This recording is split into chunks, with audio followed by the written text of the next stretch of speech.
તારીખ 29 ઓક્ટોબર 2025ના રોજ પરમ પૂજ્ય સંત શ્રી જલારામ બાપાની 226મી જન્મ જયંતિ નિમિત્તે રાજકોટના વિરાણી ગ્રાઉન્ડમાં રઘુવંશી પરિવાર ચેરિટેબલ ટ્રસ્ટ દ્વારા મહાઆરતી તેમજ મહાપ્રસાદનું આયોજન કરવામાં આવ્યું। અહેવાલ સંજય પોપટ। તમારું નામ? મારું નામ કિરીટભાઈ પાંધી।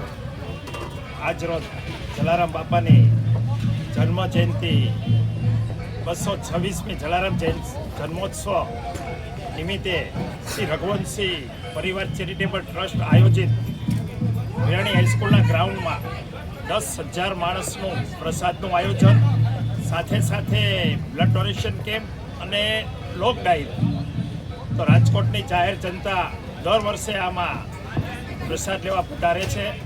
તો અમારા આયોજક પ્રતાપભાઈ કોટક, અશુભાઈ પગદેવ, પરેશભાઈ વિઠલાણી, લગભગ 150 થી 200 કાર્યકર ભાઈઓ બહેનો અહીંયા છેલ્લા 24 કલાકથી અથાગ મહેનત કરે છે અને ઈશ્વરની કૃપાથી જલારામ બાપા અને રણછોડદાસ બાપુ અને હરિચંદ્રદાસ મહારાજની કૃપાથી કે જે વરસાદનો ભય હતો એ ભગવાને વરસાદનો ભય અમારો ટાળી દીધો છે કે અમારું આ પ્રસાદનું આયોજન આવતીકાલ સવારથી ચાલુ છે ને દરેક રાજકોટની જાહેર જનતાને પ્રસાદ લેવા અમારું રઘુવંશી પરિવાર ચેરિટેબલ ટ્રસ્ટ આયોજિત ભાવભર્યું આમંત્રણ છે।